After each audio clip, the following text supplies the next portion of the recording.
बहुत पुरानी बात है। बगदाद के मशहूर बाजार में एक नान भाई की दुकान हुआ करती थी। ये नान भाई पूरा दिन जलते तंदूर में रोटियां और नान बनाकर बेचता और इससे उसे जो पैसे मिलते उनसे अपने घर वालों का पेट भरता। नान भाई बहुत ही नेक और रहमदिल इंसान था। जब भी कोई गरीब इससे नान का तकाजा करता तो वो मुफ्त में उसे नान दे देता। नान भाई का ये रोज़ाना का मामूल था कि जो भी रोटियां और नान जल जाते और जितना भी आटा बच जाता वो उसे करीबी दरिया में डाल देता। जब भी वो मछलियों को खाना डालता उसे एक अजीब सी फरहत और खुशी महसूस होती। एक दिन एक ताजिर इसके पास आया और कुछ नान खरीदे। नान खरीदने के बाद ताजिर ने नान भाई से कहा, तुम भले आदमी लगते हो, इसलिए मैंने सोचा कि तुम्हारी मदद करनी चाहिए।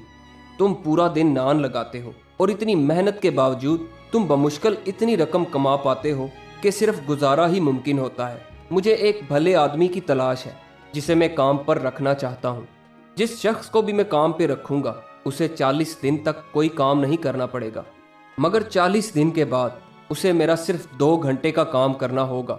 मैं ये काम तुम्हें सौंपना चाहता हूँ। बताओ, क्या तुम इस पर राज़ी हो? अगर तुम राज़ी हो जाओ तो मैं तुम्हें हर महीने 50 सोने के सिक्के दिया करूँगा। नान भाई को ताजिर की पेशकश बहुत माकूल लगी, क्योंकि नान भाई की हैसियत से वो पूरे महीने में सिर्फ 5 सोने के सिक्के ही कमाता था। चुनाचे इसने ताजिर की तमाम शराइत मान ली और इसके साथ काम करने लगा। पहले 40 दिन ताजिर ने नान भाई से कोई भी काम न लिया। 41वें दिन की रात को ताजिर बोला, दोस्त चलो आज हमें काम सरंजाम देना है, तुम तैयार हो ना? नान भाई बोला, जी मैं तैयार हूँ, मगर करना क्या है? ताजिर बोला, अस्तबल में मेरा एक घोड़ा बंधा है और इसके करीब एक बोरी पड़ी है। वो बोरी घोड़े पर ला दो और मेरे पास ले आओ। नान भाई फौरन अस्तबल में गया और देखा कि वहाँ एक घोड़ा बंधा है और इसके करीब एक भारी भरकम बोरी पड़ी हुई है। नान भाई को तजस्सुस हुआ कि आखिर काम क्या हो सकता है। सोचते सोचते बोरी उसने घोड़े पर रखी और सीधा ताजिर के पास पहुंचा। ताजिर बोला, बहुत खूब मेरे दोस्त, अब हमें दरिया के करीब पहाड़ की एक चोटी के पास जाना है। नान भाई बोला, जैसा आपका हुक्म। चुनाचे वो दोनों घर से चल पड़े। जब वो दरिया के करीब इस पहाड़ की चोटी के पास पहुंचे तो ताजिर बोला, यहाँ रुको और इस बोरी को घोड़े से नीचे उतारो। नान भाई ने वैसा ही किया। ताजिर बोला, अब इस बोरी को खोलो, इसमें गाय की खाल होगी, तुम उस गाय की खाल को बाहर निकालो। ये सुनकर नान भाई कांप गया और दिल में सोचने लगा कि खुदा जाने रात के इस अंधेरे में कौन सा ऐसा काम है जो गाय की खाल से अंजाम दिया जाता है। डरते डरते नान भाई ने बोरी खोली और गाय की खाल को बाहर निकाला। अब ताजिर बोला, मुझे देखना है कि ये खाल कितनी बड़ी है, लिहाजा तुम इसमें दाखिल हो जाओ। नान भाई की हवाइयाँ उड़ी हुई थीं, मजबूरन वो खाल में दाखिल हो गया। जैसे ही वो खाल में दाखिल हुआ ताजिर ने झट से खाल को बांध दिया। नान भाई चिल्लाता रहा कि बदबख्त इंसान, ये क्या काम कर रहे हो, तुमने मुझे धोखा दिया। ताजिर जोर जोर से हंसने लगा। कुछ ही देर बाद 2 बड़े परिंदे वहां पहुंचे और खाल में बंधे हुए नान भाई को पंजों से उठाकर पहाड़ की चोटी पर ले गए। पहाड़ की चोटी पर पहुंचकर परिंदों ने खाल को नोचना शुरू कर दिया, जिससे खाल फट गई और नान भाई बौखलाया हुआ बाहर निकला। नान भाई को देखकर परिंदे उड़कर वहां से चले गए। अब नान भाई चोटी पर बिल्कुल अकेला था। वो इधर उधर भागा ताकि चोटी से नीचे उतर सके, मगर पहाड़ की इस चोटी से नीचे उतरने का कोई रास्ता न था। उसे अपनी नादानी पर बड़ा पछतावा हो रहा था। इसने जोर जोर से चिल्लाना शुरू कर दिया।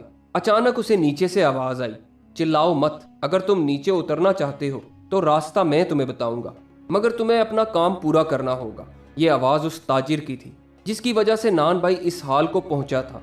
नान भाई बोला, मैं तुम्हारा काम जरूर करूंगा, मगर खुदा के लिए मुझे यहाँ से निकलने का रास्ता बता दो। ताजिर बोला, पहले तुम्हें मेरा काम करना पड़ेगा, इसी सूरत में तुम यहाँ से निकल सकोगे, वरना वहीं भूखे प्यासे मरोगे। नान भाई बोला, मुझे बताओ क्या करना है। ताजिर बोला, अपने दाईं तरफ देखो, वहाँ एक गार है, इसमें जाओ और इस गार के अंदर मनों के हिसाब से हीरे और जवाहरात पड़े हुए हैं। तुम वो हीरे और जवाहरात नीचे मेरी तरफ फेंको। जब मेरी ये बोरी उन हीरों और जवाहरों से भर जाएगी तो मैं तुम्हें बहुत सा इनाम भी दूंगा और रास्ता भी बता दूंगा। ये सुनकर नान भाई इसी तरफ भागा जहां वो गार था। नान भाई गार में दाखिल हुआ तो ये देखकर दंग रह गया। वहां वाकई बहुत सारा खजाना पड़ा हुआ था, मगर दूसरे ही लम्हे इसके चेहरे की रंगत पीली पड़ गई। दूसरी तरफ इंसानी हड्डियां पड़ी हुई थी। इतने में नीचे से ताजिर की आवाज आई, जल्दी करो, खजाना नीचे फेंको। नान भाई मरता क्या ना करता, मजबूरन खजाना नीचे फेंकने लगा। ताजिर ने जल्दी से अपना थैला खजाने से भर लिया। नान भाई बोला, भाई तुमने जो कहा मैंने कर दिया, अब खुदा के लिए मुझे नीचे उतरने का रास्ता बता दो। ताजिर मकाराना सी हंसी हंसा और बोला, तुम निहायत बेवकूफ़ और अहमक इंसान हो। इतनी ज़्यादा इंसानी हड्डियां देखकर भी तुम्हें समझ नहीं आई कि इस पहाड़ की चोटी से नीचे उतरने का कोई रास्ता मौजूद नहीं। तुम्हारा भी वही हाल होगा जो इन लोगों का हुआ है। ये कहकर ताजिर वहाँ से चल पड़ा। नान भाई को अपनी बेवकूफ़ी पर बहुत गुस्सा आ रहा था। उसे इस वक्त सिर्फ अपनी जान बचाने की पड़ी हुई थी। इतनी ज़्यादा दौलत इसके सामने थी, मगर उन हीरों की चमक बिल्कुल बेमानी लग रही थी। उसे अपने बीवी बच्चों की याद सताने लगी। इसकी आंखों से आंसू जारी हो गए और वो ज़ारो कितार रोने लगा।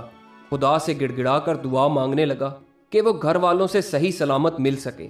इसने सोचा, अगर मैं यहाँ पड़ा पड़ा मर गया तो ज़रूर मेरा गोश्त गिद्धों की खुराक बनेगा। दूसरी तरफ अगर मैं दरिया में छलांग लगा दूं तो मछलियों की खुराक बन जाऊंगा। काफ़ी सोच विचार करने के बाद इसने फैसला किया कि बेहतर है कि मैं दरिया में कूद जाऊं। अगर जिंदा बच गया तो शायद अपने घर वालों से मिलना नसीब हो जाए। चुनाचे वो गार से निकला और इस तरफ भागा जिस तरफ वो दरिया बहता था। इसने नीचे देखा तो दरिया का पानी देखकर चकरा गया। पहाड़ की चोटी बहुत ही ऊंची थी। दूसरी तरफ दरिया भी बहुत गहरा और तेजी से बह रहा था। इसने आंखें बंद की और खुदा का नाम लेकर दरिया में कूद गया। दरिया में कूदते ही मछलियां इसकी तरफ लपकी, मगर जल्दी ही उन्होंने अपने मोहसिन को पहचान लिया। यही तो वो खुदा तरस इंसान था जो उन्हें बिला नागा नान और आटा खिलाता था। चुनाचे मछलियों ने उसे बिल्कुल भी नहीं छुआ। नान भाई तैरते तैरते किनारे पर पहुंच गया।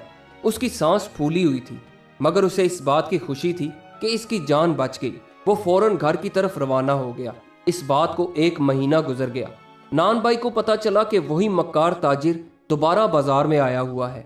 नान भाई समझ गया कि इस जालिम ताजिर को अब अपने अगले शिकार की तलाश है। ताजिर ने आवाज लगाई, मुझे एक भले आदमी की तलाश है जिसे मैं नौकरी पर रखना चाहता हूँ। 40 दिन तक कोई काम वाम नहीं करना पड़ेगा और 41वें दिन सिर्फ 2 घंटे का काम करना होगा। जिसे भी मंजूर हो उसे मैं महीने के 50 सोने के सिक्के दूंगा। नान भाई के जहन में एक मंसूबा आया। चुनाचे उसने अपना भेस बदल लिया और सीधा उस मक्कार ताजिर के पास पहुंचा और बोला, जनाब मुझे आपकी शराइत मंजूर है, आप मुझे काम पर रख लें। ताजिर नान भाई को बिल्कुल भी ना पहचान सका। इसने फौरन से नान भाई को 50 सोने के सिक्के दिए और उसे साथ लेकर चल पड़ा। 40 दिन गुजर गए। 41वें दिन ताजिर बोला, अस्तबल में मेरा घोड़ा बंधा है और इसके करीब एक बोरी पड़ी है। वो बोरी घोड़े पर ला दो और मेरे पास ले आओ। नान भाई फौरन अस्तबल में गया और बोरी घोड़े पर रखी और सीधा ताजिर के पास पहुंचा। ताजिर बोला, बहुत खूब मेरे दोस्त, अब हमें दरिया के करीब पहाड़ की एक चोटी के पास जाना है। नान भाई बोला, जैसा आपका हुक्म। चुनाचे वो दोनों घर से चल पड़े। जब वो दरिया के करीब इस पहाड़ की चोटी के पास पहुंचे तो ताजिर बोला, यहाँ रुको और इस बोरी को घोड़े से नीचे उतारो। नान भाई ने वैसा ही किया। ताजिर बोला, अब इस बोरी को खोलो, इसमें गाय की खाल होगी और उसे बाहर निकालो। नान भाई ने बोरी खोली और गाय की खाल को बाहर निकाला। ताजिर बोला, मुझे देखना है कि ये खाल कितनी बड़ी है, लिहाजा तुम इसमें दाखिल हो जाओ। इस बार नान भाई बोला, मालिक मुझे माफ़ करना, मुझे दरअसल पता नहीं कि ये कैसे करना है। अगर आप एक बार खुद दाखिल होकर दिखा दें कि ये कैसे करना है तो यकीनन मैं सीख जाऊंगा। ताजिर बोला, ठीक है। ये कहकर ताजिर खाल में दाखिल हो गया। जैसे ही ताजिर खाल में दाखिल हुआ तो नान भाई ने फौरन खाल को बांध दिया। थोड़ी देर बाद उसी तरह 2 परिंदे आए और खाल को ताजिर समेत अपने पंजों में उठाकर ले गए और पहाड़ की चोटी पर पहुंचा दिया। वहां पहुंचकर परिंदों ने खाल को नोचना शुरू किया और ताजिर बाहर निकल आया। ताजिर की हवाइयां उड़ी हुई थीं। वो गुस्से में चिल्लाने लगा। इतने में नान भाई बोला, ऐ मक्कार इंसान, मैं वही नान भाई हूँ जिसे तुमने कुछ अरसा पहले इस पहाड़ की चोटी पर बेयारो मददगार छोड़ दिया था, मगर खुदा की मदद से मैंने नीचे उतरने का रास्ता ढूंढ लिया और जिंदा सलामत वापस आ गया। अब जैसा कि मैंने कहा, मुझे नीचे उतरने का रास्ता मालूम है, लिहाजा अगर जान प्यारी है तो हीरे और जवाहिर मेरी तरफ फेंको, मैं तुम्हें नीचे उतरने का रास्ता बता दूंगा। मक्कार ताजिर को अपनी जान के लाले पड़े हुए थे। फौरन से खजाना नीचे फेंकने लगा। जब नान भाई ने थैला भर लिया तो ताजिर बोला, मैंने तुम्हें खजाना दे दिया, अब मुझे रास्ता बताओ ताकि मैं नीचे उतर सकूं। नान भाई बोला, सच ये है कि इस पहाड़ की चोटी से नीचे उतरने का कोई रास्ता मौजूद नहीं, लिहाजा तुम या तो वहीं पड़े रहो और मर जाओ या फिर दरिया में छलांग लगा दो, फैसला तुम्हारा है। ये कहकर नान भाई वहां से चल पड़ा। ताजिर दरिया की तरफ भागा और पहाड़ी से कूद गया। दरिया में गिरते ही मछलियां इसकी तरफ लपकीं और आन की आन में इसका सफाया कर दिया। दूसरी तरफ नान भाई अपनी दौलत समेट कर घर चला गया और आइंदा जिंदगी मज़े से गुजारने लगा।